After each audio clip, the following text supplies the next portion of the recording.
आज पवित्र देवस्नान पूर्णिमा कटक रे शांति श्रृंखलार सह प्रभु श्री जगन्नाथंकर स्नान यात्रा अनुष्ठित होईछि।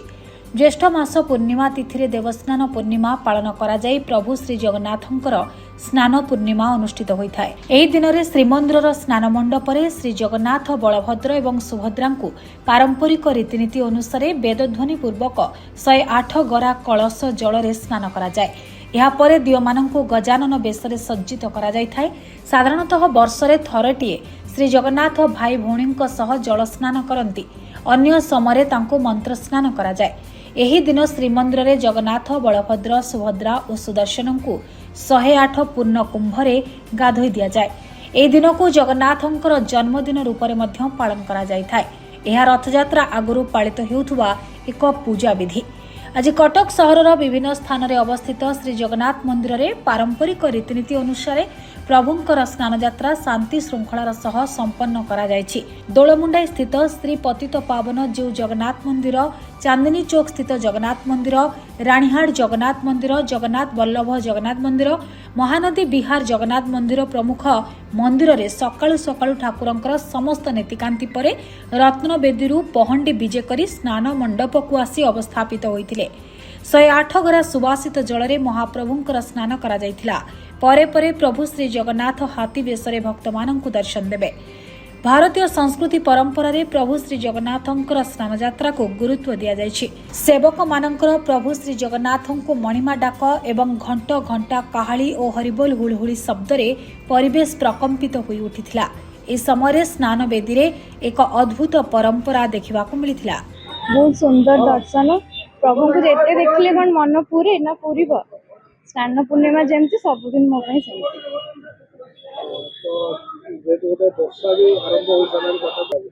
बहुत सुंदर।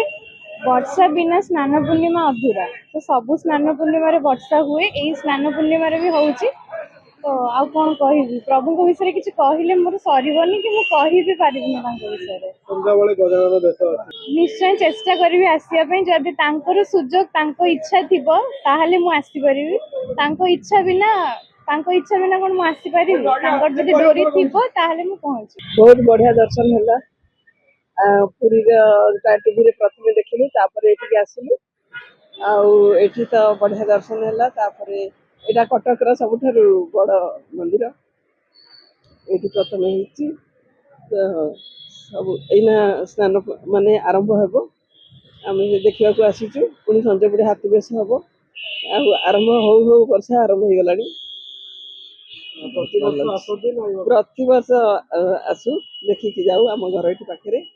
बहुत बढ़िया लगे, भल लगे।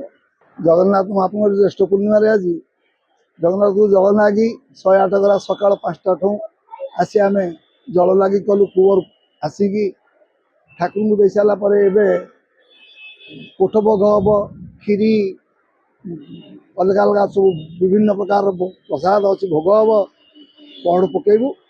तापर आमर 5टारे हाथी बेश पर समस्ते लिखे आम खुशी हबू। आ विष्णु का नाम मन मन स्मरण करूँ। विष्णु नारायण कृष्ण वैकुंठ विठोसभा दामोदर ऋषिकेश केशव माधव चौरी दैतारी पुंडकाक गोविंद गरुड़ध्वज पीताम्बर चूतसंग रेवती रमण राम कामफल हलायुध नीलांबर रोहिणी तालंग मुचली संकर्षण क्षीरपाणी कालिया रोदनबल मदन मनमथमार पद्मिन मीनकेतन कंदर्प पुष्पदान रथपति। ये दोलमुंडी जगन्नाथ मंदिर रे मोर होगा 43 वर्ष प्रभु को आनिबा। 82 मसीहा प्रभु को नवा आनिबा करूँ। आज आनंद रे समस्त खुशी एटा मोर भाग्य। नीलाचल निवास नित्य परमात्मा बड़भद्र सुभद्रा भैं श्री जगन्नाथ नम नम। आज स्नान पूर्णिमा आउ सब वर्ष आसे ये दोलमुंडी जाए दर्शन करे।